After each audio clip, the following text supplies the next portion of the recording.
My guest today is my friend Andrea Canny. Andrea, thank you so much for hanging out with me today. How are you? I'm well. Thank you for having me. I'm excited. Oh my gosh, same.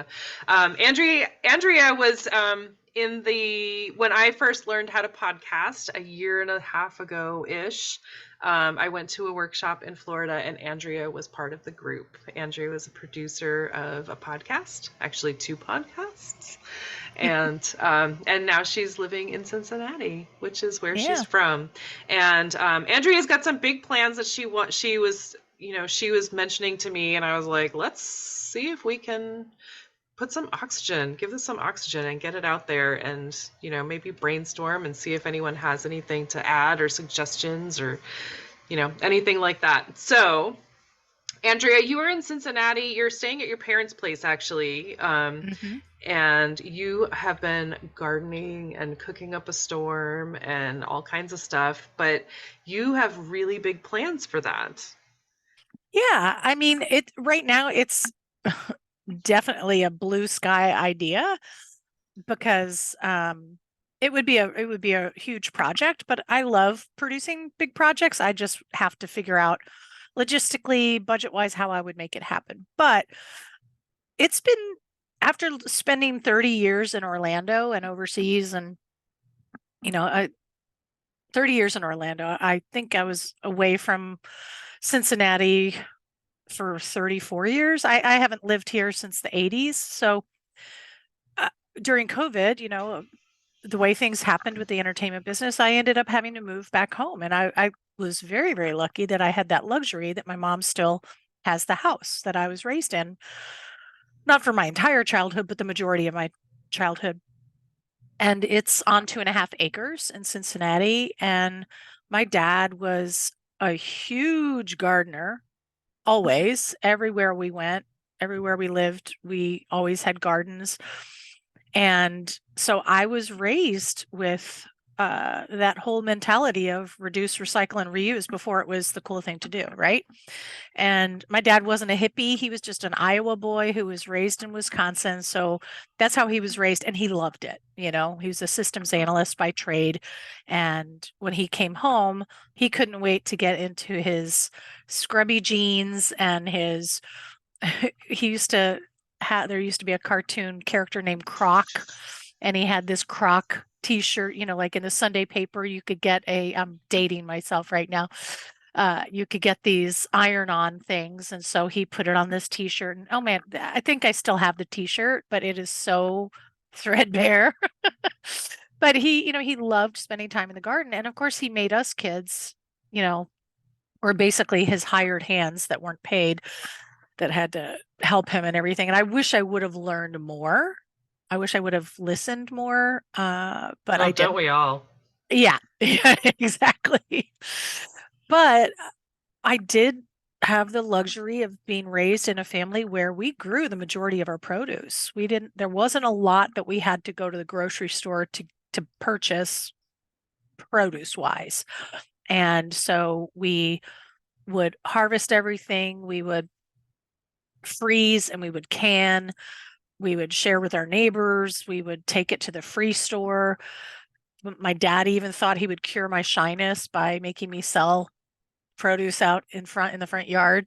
Didn't really work because I'm no good at math and I had to do a cash business out of this. It was it was not fun. Not fun. But yeah, so I was just raised with that luxury of having my dad had at least 6 gardens and we had an orchard. And so I've always had an affinity for that. And I almost have like a produce problem. Like I really just love produce. And being a single person, I have to curb myself with what I purchase because I'm only one person, right? Mm-hmm. So, but I love it. But yeah, so I'm here in the family home. And even though a lot of it is overgrown, I've so loved being able to, you know, witness nature. We have groundhogs, we have chipmunks. I got to watch these robin babies grow in that they have a nest up in our porch, my front porch. I got to watch those grow. I got to rescue a squirrel. I think it was last year. sadly, somebody got them. Somebody got them. There was evidence. It was heartbreaking. But we have deer, we have fox, we have coyote. So I literally sit here and I get to look down what we call down back, and it's a hill down to the majority of the acreage. And I see so much nature and I love it.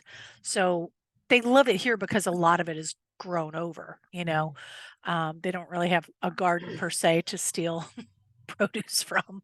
But almost magically in my dad's the side garden, which is to the side of the house, it's all overgrown. But when I walked my dog out there, I noticed, I was like, wait, there's asparagus growing. And I mean, it's been a long time since dad had a garden here, you know, because as he was getting older, he stopped gardening years before he passed. So, because it was just too much time and effort. It was too hard on his body. But it's almost magical. Like it's still popping up, which is and it was tasty. So good. But I have my flowers out front and I grow from seed and I always have my herbs, but I'm loving having my flowers. And last year before I went to go do a gig on a cruise ship, uh, a wonderful, wonderful friend of mine sent me a bunch of bulbs. And so before I left, I had to dig through the really hard earth because we had no rain in a while. And so I planted all these bulbs. So luckily this spring, it was not ruined by an early snowfall or a late snowfall. And so I got to see all these bulbs come up. So it's been so nice to be in the north, you know, environment again and see the seasons and watch the trees and all that stuff. But yeah, so I kind of came up with this concept, this blue sky concept. I don't know when it happened. It was months ago, but since I've enjoyed so much this being back in this environment and then realizing that locally when people have sold their properties, they've been turning them into different things. Like across the street used to be a cow pasture. It was a farm. Now it's a neighborhood. And behind our property used to be a fish farm, a family that I went to school with their kids. And they had their own furniture business and a fish farm. When they sold, now it's apartments. So I just, looking into the future, don't want this beautiful plot of land to turn into some living thing. Even down the street on the corner, there was this beautiful big house that these two, I think, sisters or something lived in. And when they died, it got sold. Now that's apartments or condos now too. So I just don't, I get it. People need to live somewhere, but I really think it's important for people to have, and for the environment to have these beautiful respites for the animals, for people, for oxygen, for God's sake, to have more trees. Right. Please have more green. So the plan is when my mother passes, which hopefully won't be anytime soon, she's 95, but the plan is the house will get sold and the profits will be split 5 ways. I've never been a homeowner. I don't really know anything too much about it, but I was sharing my concept with a friend of mine in Georgia that is a very successful real estate person. And he was like, well, it was like, if you're going to get 1/5 of the house, that's 20%. So that's like a down payment. I'm like, oh, because my concept was, oh, let me find some organization to buy the house. Then we can split it between people and then have an agreement, a contract with them that they'll be in charge. And he was like, no, you should own the property and then link up with an organization. So it just started making me think of it a little bit differently. So the overall concept is this. And I feel like I'm talking so long. So it's an exciting thing. It's really exciting. And the more I hear you talk about it, the more excited I get. Yeah.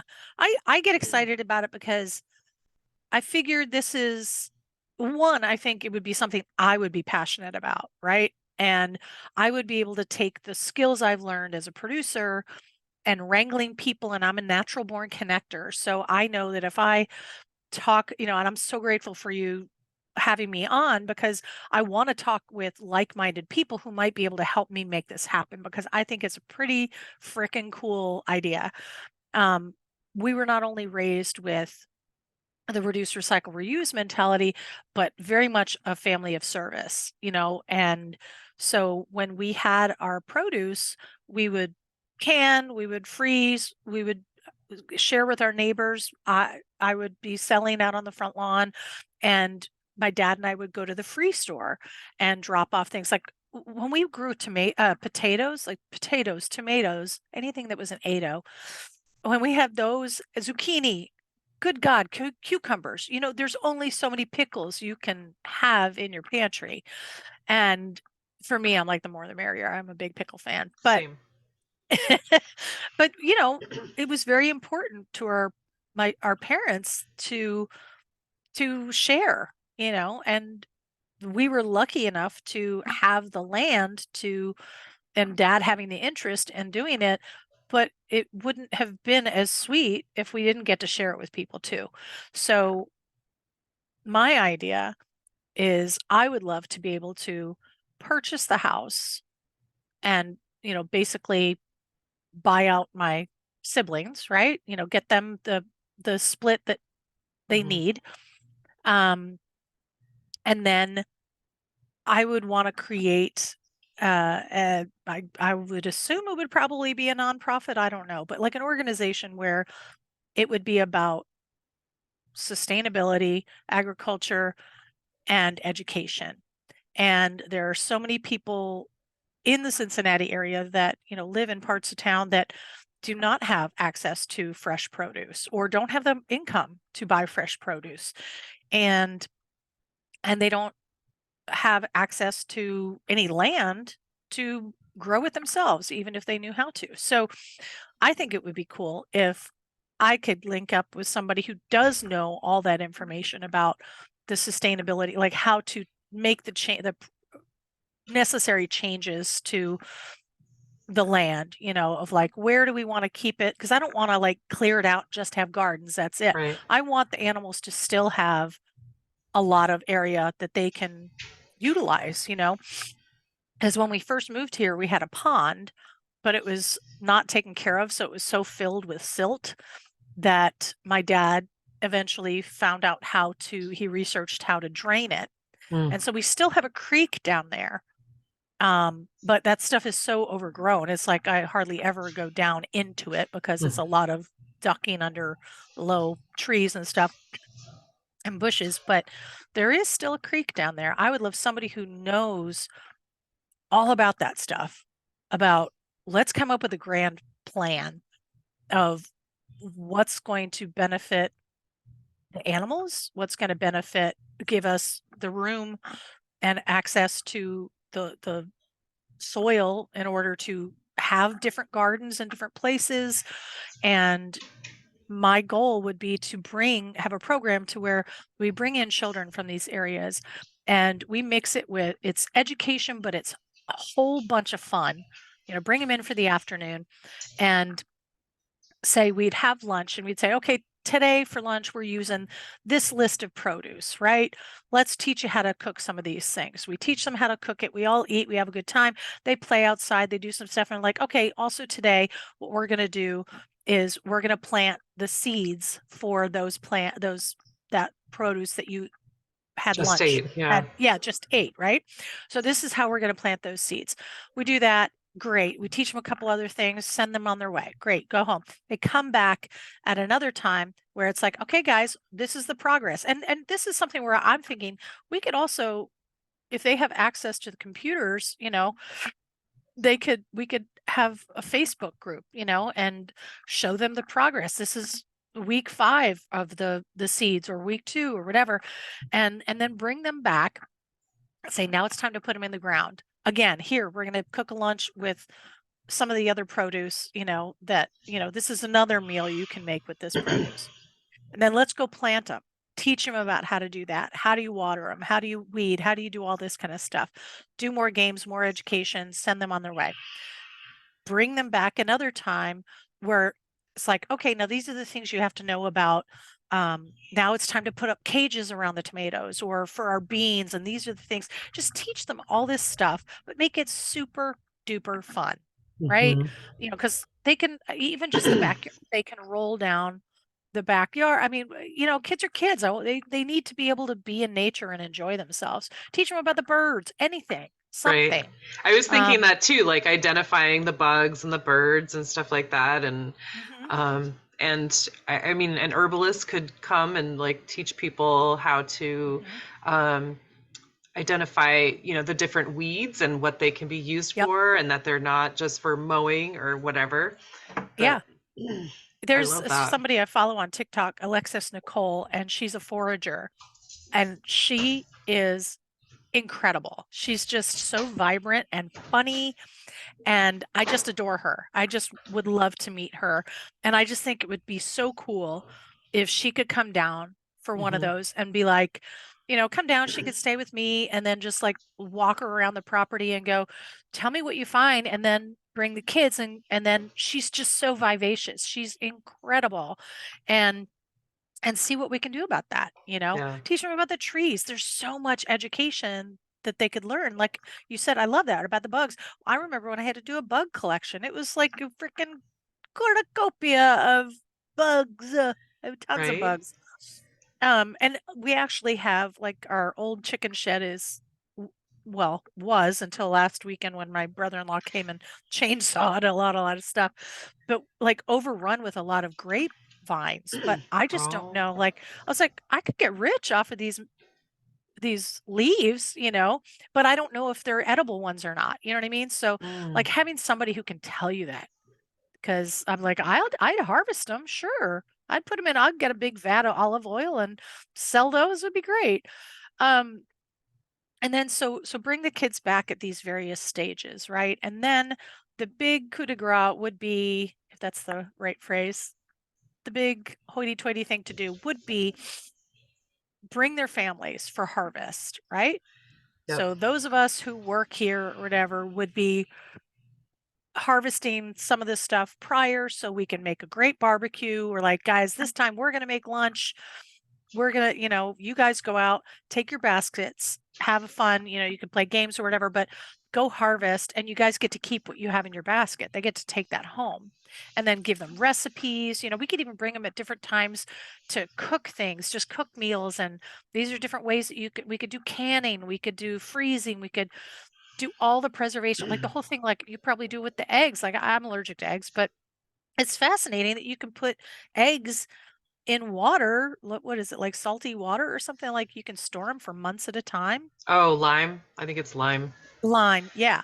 It's like things like that. I just find that stuff so interesting, and I wish we were more about that in the world, because I think the fact that we've gotten away from it has caused so much downfall, including cancer. I mean, come on, you cannot tell me that the amount of produce that we eat from places that have spewed chemicals all over them, that, if you have to plant an extra garden so that the groundhogs can eat and you still have a harvest, then just do it. They're Right. cute as hell. Like I'm looking at the window waiting for them because Fatsy and Patsy need to come up here and visit me because I love them. Um, so that's my idea. That's That's my big awesome. blue sky idea. That's so exciting. Oh my gosh. I mean, I want to be there. You can come I visit. want to come. Yes, your But sister could be our chef. oh. Ooh. Wouldn't that be cool? Yeah. And we could Yeah. even, this is the thing. Like if we had to turn a profit, because I need a job too, but if we needed to turn a profit, we could do retreats here. We could do um, workshops. We could do things that were for profit, but I just really want it to be a place of service and education, Hmm. while we're being better to the universe. I mean, plant a butterfly garden. I mean, just earlier today, I was sitting out on the front porch because it's gorgeous, by the way, it's 74 degrees. And I have all my flowers out there. And every once in a while, not often because I don't have a feeder, but every once in a while, a hummingbird will just come up and they say hi and then they leave because I think they see that I'm there. And they're like, oh, wait, that's a person. I got to go. Oh crap, it's not empty. Yeah, it's not empty. I'm not alone here. I am not alone. But yeah, I mean, there's so much that can be done, and I think it would be really, really cool. Yeah, to create this like paradise for people to learn. I've had so many conversations with people, and like, kids need to know where their food is coming from, that it's not just born in bags in the grocery store. Yep. Like how it gets to be ready to eat, and how that all happens, and what you can do with it. I mean, Yeah. I didn't grow up with that, but it just is, it's, thank goodness some people are seeing that. But it would be so much fun for you. It would be so much fun for them. It would be so great for the animals to have, Yeah. I'm not going to say company, but to have it stay. I mean, to think of the apartments and the neighborhoods that are going in, those people are not going to be able to plant big gardens and stuff. Yeah. So, I mean, it could be just a neighborhood thing even. Yeah. But it would also be a really cool retreat place. Like, Yeah. I mean, because I was thinking like the way it's formatted is, I mean, we have a huge front yard. Um, so it's total of 2.5 acres, but behind the house is a 3-car garage, which has a loft. So it's huge.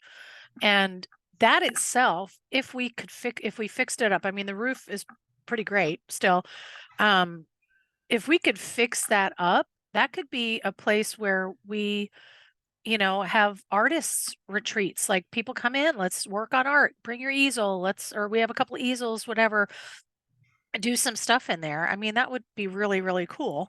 And then there's the old chicken shed, which just needs to be torn down. I mean, it's so bad. And the fun thing is that I think it's the raccoons that I'll tell you a quick story. So my mom was up with me, and my sister Mary was spending the night with us. She had just taken a shower. She's already like in her pajamas. And I'm at the kitchen window, which looks out to the back where you see the garage and the chicken shed. And I said, and when Dad died in 2017, all the siblings, all 5 of us, came a couple of different times, and we filled dumpsters with, I mean, my dad was the king of saving stuff, and he was such a garbage picker. He had that whole it's a long shotgun building. He had that organized with display cases from any store that was throwing away any display thing. He had jars from whatever we ever bought, filled with screws, washers, whatever, you name it. Everything was organized, but it was just, how much wood so does much, one yeah. man need who's not a woodworker? Come on. I'm just saying, Jack, come on. Get real. So we filled a couple dumpsters. Anyway, so the place is, for the most part, cleared out, but the floor, like when you first walk in the door, the bottom part of the door is almost like a doggy door because the door has disintegrated down there. And so that's where the cats, the stray cats and the groundhogs and raccoons, whatever, anybody who wants to go in there, that's where they go. But then there's a hole in the floor right there when you first walk in. So we have not been in there since 2017. But that particular night, I'm washing my hands at the kitchen sink, and I was like, Mary, did you go in the chicken shed earlier and leave a light on? And she was like, no, I haven't been in there. I was like, well, I haven't been in there. And I said, and there's a light on. And I said, I don't want to go in there. She's like, I don't want to go in there. She was like, I'm okay if you want to call the police at this point. I was like, let's do it. Because it was almost dark. So I called the police. They come out. And long story short, it's got to be a varmint. Got to be some sort of varmint that switched Turn the light on? Yeah. Because whoever installed the light, which must have been whoever, started that chicken shed, did the toggle switch upside down. So when the light is on, it's down as as opposite of what it should be, right? Or what we were raised to know. So no, the light was on, and I was like, and the cops looked all through there, and there was nobody in Definitely there, no people. no people, and it's happened twice after that. But I noticed during the daytime, so I went in, and I really think it's just like somebody comes from above and they flip Drop it down. down because you wouldn't be flipping it up. So I think the raccoons like to have little parties in there or something. Whoa. Yeah. Oh Which, my they're pretty gosh. quiet, so I'm not going to complain too much now that I know it's not an intruder. The neighbors are quiet. And neighbors are pretty quiet, other than the dogs, But I think it would be cool to like take the chicken shit out, as long as we don't die of like asbestos poisoning when it gets demolished. And then if I could get the permit, I could maybe make a not tiny house, right? I'm Like not that could be tiny. a not tiny house. I don't need a tiny house, but like one that's like part studio, like for me to do any art or performing stuff, rehearsing or taping. Um, but to have like an art studio, as well as, I don't need a huge space for a living place, but then, make a nice little courtyard out there with lights and stuff, and fire pit, those kind of things. It would be really cool. And then the main house could be all about the organization, Mm-hmm. and if we needed to keep the bedrooms, or at least one of the bedrooms, for uh, when visiting guests that are going to help us with, if they need a place to stay, then we can make sure that one of them is definitely a room. But I mean, it's a typical Ohio ranch house, that the basement is the complete footage of the house up above. So there's plenty of rooms down there. Mm. So Yeah. I mean, it could be like a community kitchen or something like that, so people could it would, oh, so many possibilities. Like, yeah, people that grow their own food but they don't have the means to, they don't have the right stove or whatever to can it, or something like that. Or even, so for me, my phrase is community sufficiency.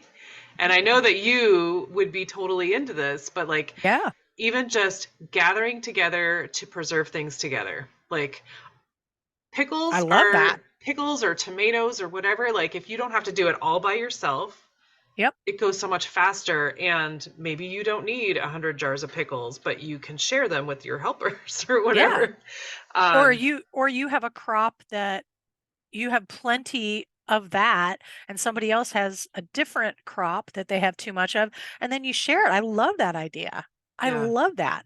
And it's true too. Like, if it could almost be similar to the format that my friend Sherry Riker's incredibly talented artist, and she was on the front end of creating what a lot of people do now, is bring a bottle of wine, and she would have a canvas. And I actually have a painting that I did at one of her classes, where you you know it's already sharpied, the shape of whatever you're painting is already on the canvas, and then it's up to you to paint it. If you want to do it as accurately to the original, that's great. If not, then do it your own. If You you could, want to stay in the lines, cool. If you don't, yeah, if you don't, if cool. you want to paint over it and paint whatever you want, then just darn do it.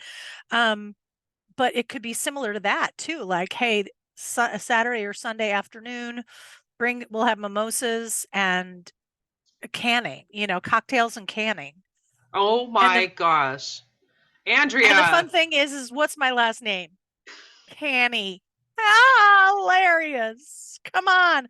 I freaking love alliteration Oh too. my gosh, that's He's awesome. cannery. And then we have to have the when I lived in Winter Garden, Florida, I had this beautiful, nice long backyard that I had access to with the garage apartment I was in.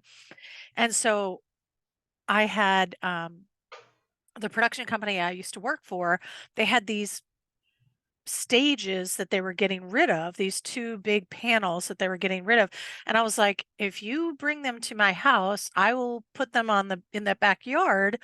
And then I got like, I don't know, it was like maybe $130 from Big Lots, a canopy, with a zipper thing on each side or whatever. Yeah. And so I put a table and chairs that I found on the side of the road or whatever in there. And I strung lights in there, and we called it Canny's Canopy. And so when people would come visit, we'd celebrate birthdays out there. Gus and I would go out, and my favorite thing to do was when the baby birds were doing flight training, flight practice, because it was so overgrown. There was tons of ferns. It was beautiful. And I had woodpeckers, I had cardinals, I had blue jays, and it was awesome. But I loved it when the babies were doing flight practice. I was like, you can do it. I was trying to be quiet, but encouraging at the same time. So, but I love that idea. What'd you call it? A community Like a community kitchen. Oh, community sufficiency. sufficiency. I got to write Yeah. that down. So instead of like, a lot of homesteaders will say, I'm self-sufficient. I don't need people. I can do everything on Right. my own. Community sufficiency, take care of each other. Oh, I love that. Oh my gosh. Because honestly, it's just so much more freaking fun. I mean, I'm an extrovert in the definition that I derive my energy from other people. Like, it does not serve me or the world well for me to spend too much time on my own. Not that I can't, but I just can't spend too much time on my own. And even though I come up with ideas on my own, I love brainstorming. That's why I would love to have a team of really cool people that would come in, and I would love, like, I can't remember what his name is, but he's from Los Angeles, and he's the gardening gangster, the gangster gardener. I gotta look Oh, that up. Hold on, let me see what his name is. I took his master class during the pandemic. the gangster gardener? Yeah, Ron Finley. Hmm.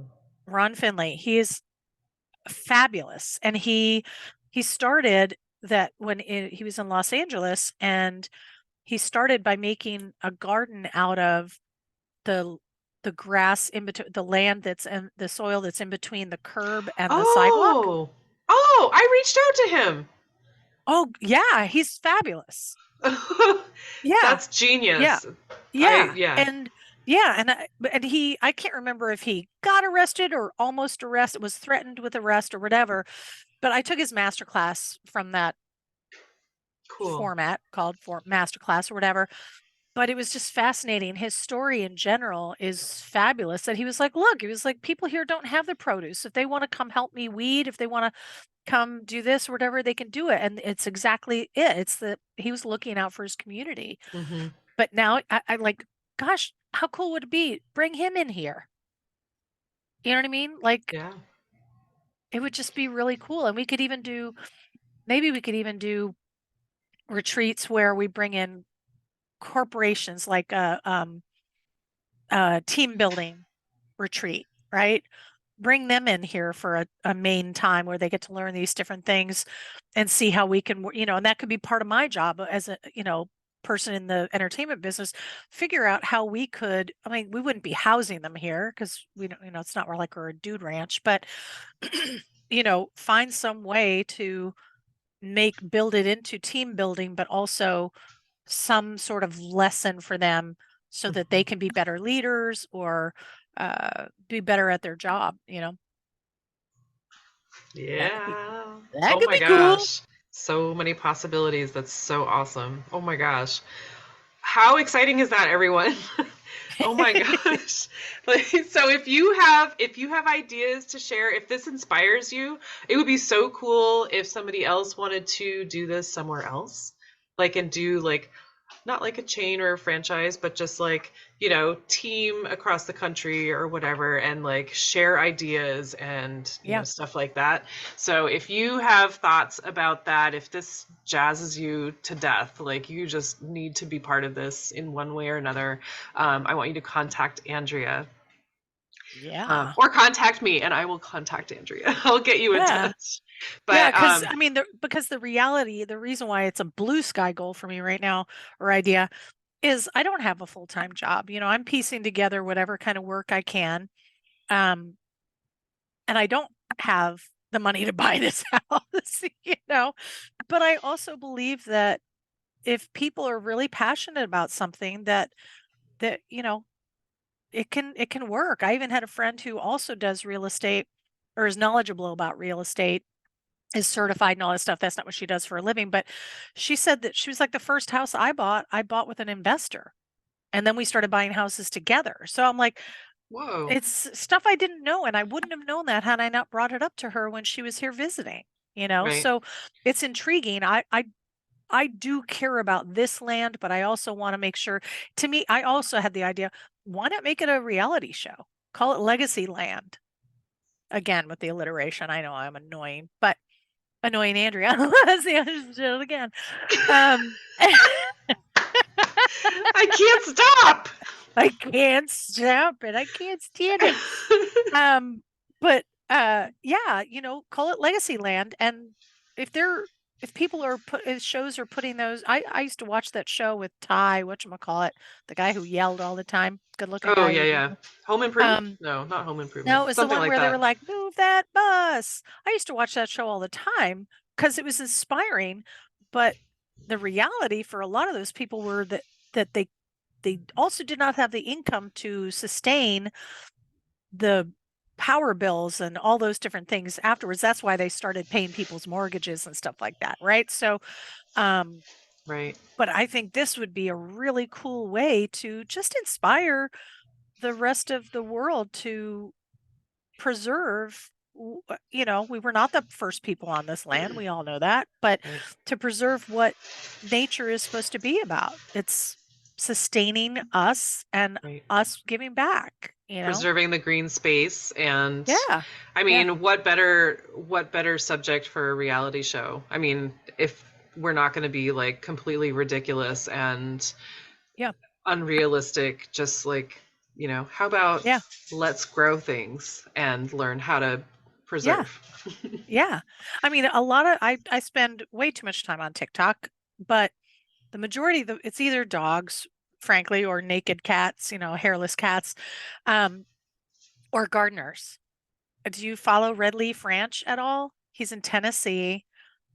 He is a fabulous gay man, which, I love more than life itself. Um, it's a fabulous example of someone who just derives so much joy from growing stuff. And he lives in Tennessee. He's a former fashion model and photographer from New York City in New York City. But I don't know what brought him to Tennessee, but I'm so grateful for him. And his tagline is abundance.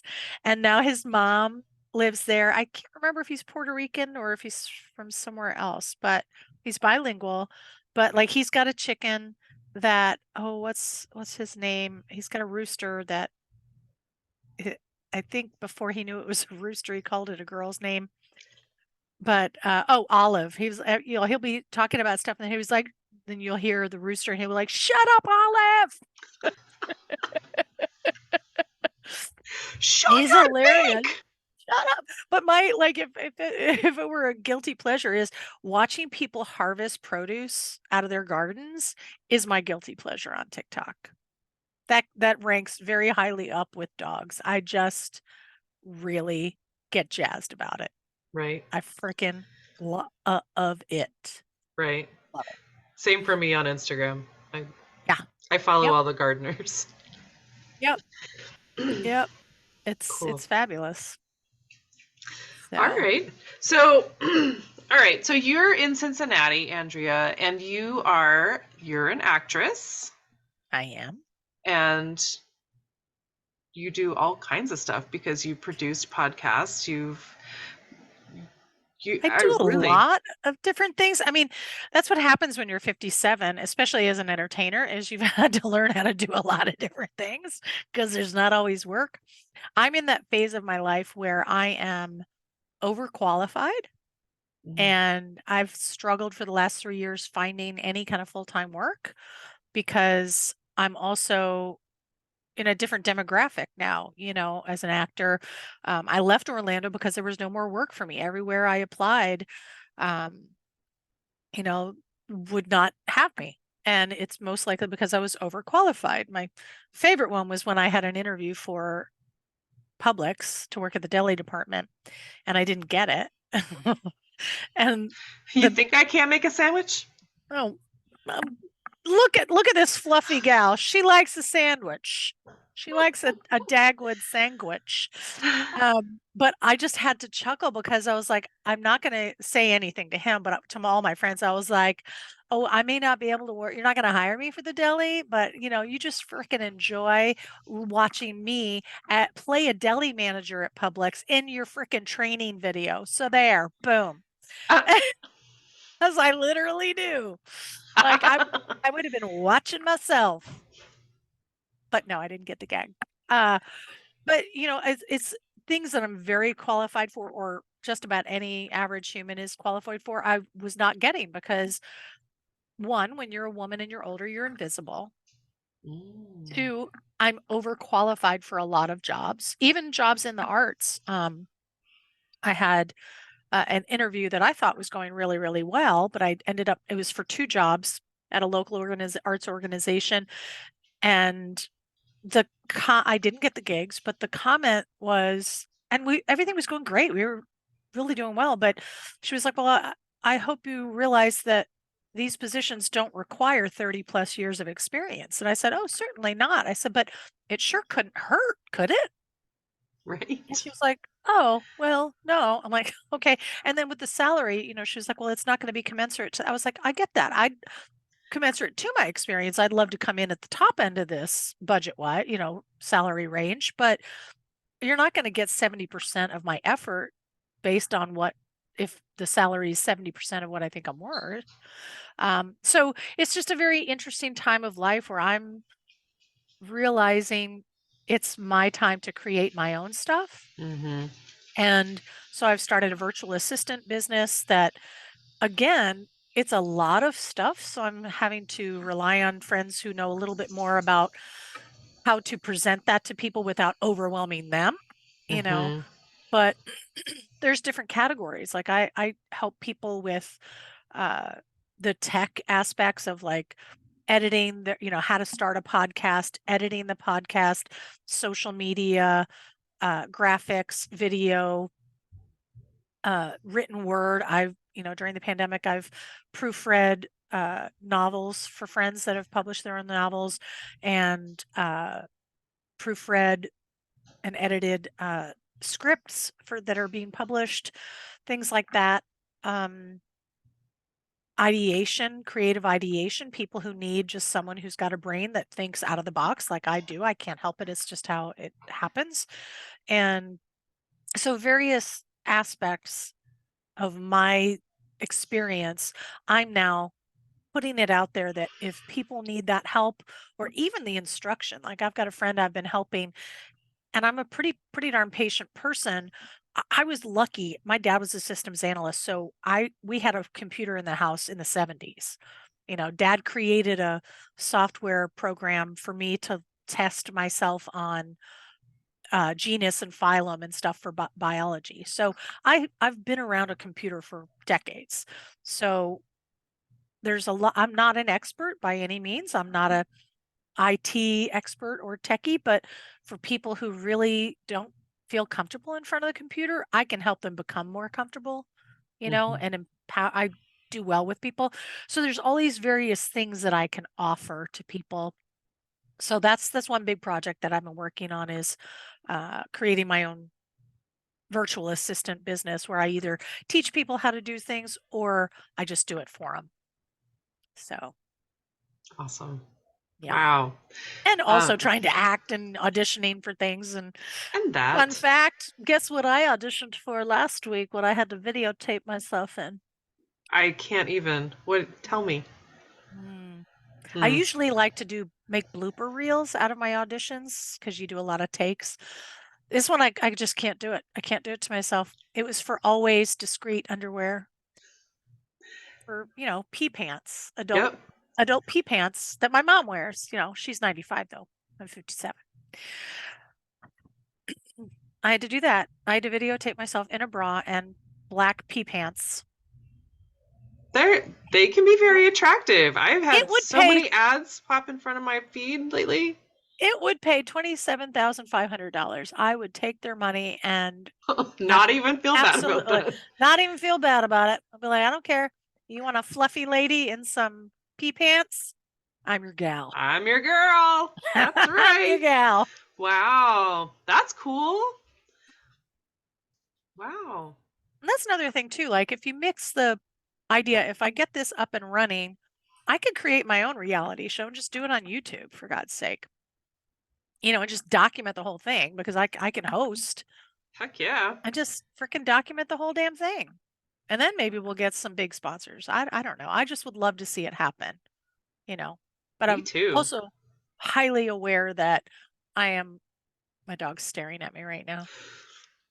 I'm highly aware that I've never owned a home. I don't know my way around this, but I'm willing to try. I'm willing to try because I really don't want this beautiful land to get turned into freaking condos or apartments. I just don't. Right. I really don't. It would make me so sad. Now he's whining. He's old. It's his sundown time. Hi, Gus. Oh. Yeah. Don't pave my paradise. Yeah. Oh, yes. Thank you, Joni Mitchell. Always. Yeah. So, Andrea, when I say the word sustainability, what does that mean to you? And I know it's a big word. It is a big word. To me, it's just been my life. Like I am not a person who dumpster dives and can live without producing any garbage or carbon footprint. I'm not at that level, but I feel like it's just the only way I want to live life is in a more sustainable way, because of the way I was raised and because of how I think some people don't realize how beautifully creative it is. Like a couple examples, like my dad, at the time I thought he was weird, whatever, but he wasn't. He was just creative. Was, like you get those red mesh bags like apples or oranges come in. Yeah. So 5 kids and a dog and 2 adults on one income, right? For the majority until I was 12 and I was the youngest. So mom and dad, I don't know how they did it, but man, they made it work. And one of my jobs was to cut off the tag, the paper tag at the end of it, and he would have me fold it over into a square, and then I'd have to sew it all together, and that's what we would scrub pots with. Yeah. And when we had our orchard, we had apples. We had red delicious apples, but the birds would like start pecking at them, and so he didn't want that. So he would have me take my mom's, knee high, we would have old knee highs or whatever, and like an old margarine top lid or whatever, and cut a hole in the top of it and have me put that over each one of the apples so that the sun could still get in, but the birds would be like the lid would hold the hose mostly outside of the apple, and then they'd be less likely to peck it. Wow. Every apple. Yeah, every apple. That was my weekends. And we had a catalpa tree over here when we first moved in. And when it, died basically, and it's still there over on its side, like, most of it's cut, but my dad had it left over on the side. And he ended up, when he had grandkids, he attached a plastic, play slide on it and the stairs and everything for the grandkids. So it's like, to me, that's sustainability. Like that's a thing that he could have cut up and we could have burned it, right? Or we could have dumped it somewhere. I mean, it's like, but it's part of our legacy, it's part of our history here, and it still serves a purpose. He gave it a new life. Yeah, gave it a new life. And that creativity, I think, is at the heart of sustainability, because people back in the day, before Maine society happened, they had to live a sustainable life. They had to because there was no other way to live or survive. Right. And that creativity to me is fascinating. Yeah. Is that an answer? I'm not sure that's Totally. an answer. Yeah. Totally. Yeah. I mean, I had a guest a few months ago, Megan, who we talked about celebrating the extended life of things. Like, instead of buying new jeans every year, like saying, "Hey, you let those go. Mhm. You've had those for a few years now. Good for you." Or, your 20-year-old sweater. Like, look at you just keeping that around. I'm rocking that sweater. You know? Yeah. Yeah. Yeah. Well, like part of it too is my dad, again, those fabulous jeans that he always wore and everything. And so we still have a lot of his old jeans, and he liked that country style shirt with the snaps, and that was when he was really dressing up. I'm just kidding. Right. But, because he was at work, he was always in a suit, and he was the very least comfortable in a suit. But I've saved a lot of that jean because I intend on making things out of it for people in my family, Hmm. something that they can use, whether it's a tote bag or I love tea. Um, my mom's an amazing knitter, and she made me a tea cozy out of, uh, she knitted it, and I love it. And it's beautiful. She's English Irish. So, um, it's a cottage, an Irish cottage, and I just love it. But when I take the cozy off, the pot is so hot. I literally right now have an old white footy that I hold the handle with so I don't burn myself, right? And I was like, you know what? I want to make a handle cover that I can either leave on there or just have that next to the cozy. And so I want to make it out of Dad's jean material, and then I'll embroider some stuff on it or whatever that'll match the tea cozy. But, things like that, Hmm. and people do that in memory of people all the time. They make quilts, things like that. But I think that stuff is so beautiful Hmm. that Yeah. it holds the memory, and it also serves a purpose because, jean doesn't die. Right. Jean material does not die. Yeah. I mean, then you'll have a little bit of him, Yeah. what he loved with Yeah. you, and that would Yeah. just mean so much for sure. Absolutely. Hmm. Absolutely. Yeah. So, yeah, I think that's a great answer. Shoot. So if somebody is interested in being part of this plan or has ideas or just says, Andrea is so cool, I want to follow her around, how could someone find and follow you? Where are you? Well, I do have a website, which is www.andreacanny.com. And that's canny is uncanny without the un. There's no E in canny, in my canny. Um, so there's the website, which, you can always contact me through the website. You can kind of look around on there. I have a lot of work to do now. I have to add the virtual assistant stuff to it. I'm still in the process of that. But if they're interested in me doing any virtual work for them, then they could email me at acannyva@gmail.com, because I'm what? A canny virtual assistant. And but if they I gotta entertain myself. I've obviously spent too much time by myself recently. Um, but on Facebook, if you just put in my name, Andrea Canny, there is a page. I have my personal page, but if they want to go to I hate to call it a fan page, but it's basically anything that's not just like a personal friend with me kind of thing. They can friend request me there. On Instagram, which I don't do a ton of stuff on there, I am Pupbutt, Pupbutt, because puppy butts are my happy thought. Mhm. Uh-huh. And then if they want to email me for anything else, it's just Andrea L for Louise Canny at gmail.com. Mm. Okay. Yeah. Facebook is Cool. what I'm on Facebook absolutely every single day. I check my email all the time. Instagram is the one, if you message me on that, I probably won't get it right away because I just don't check it as much. But there's some fun stuff on there. And if you want to follow my dog, the mayor of Plant Street, the mayor's pretty funny. He's now the He Baron of checks it Blue every Rock. so often too. He does every once in a while. He gets angry that I do not check it more often and don't post more often, but he's the Baron of Blue Rock now. So he's a very busy boy. He's probably in the other room taking a pee on something or something because he wanted me to take him out.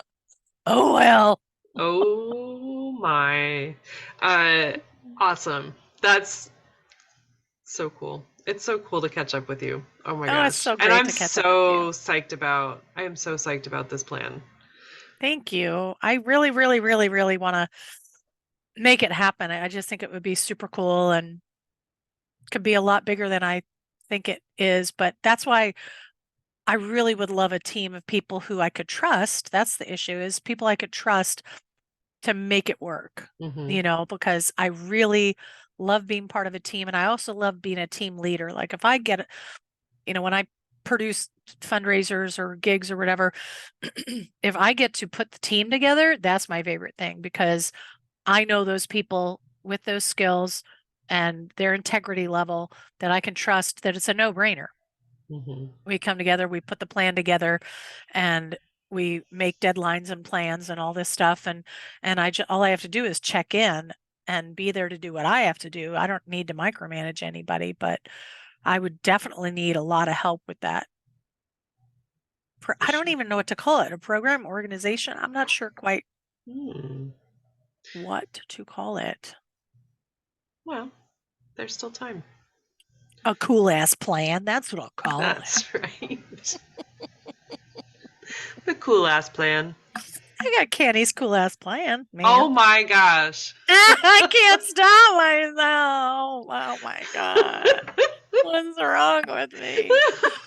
Ugh. I'm Oh my annoying gosh. myself. I think you're the coolest, Amy Fagan. Oh my gosh. I think you're the coolest. All right, I'm gonna stop recording.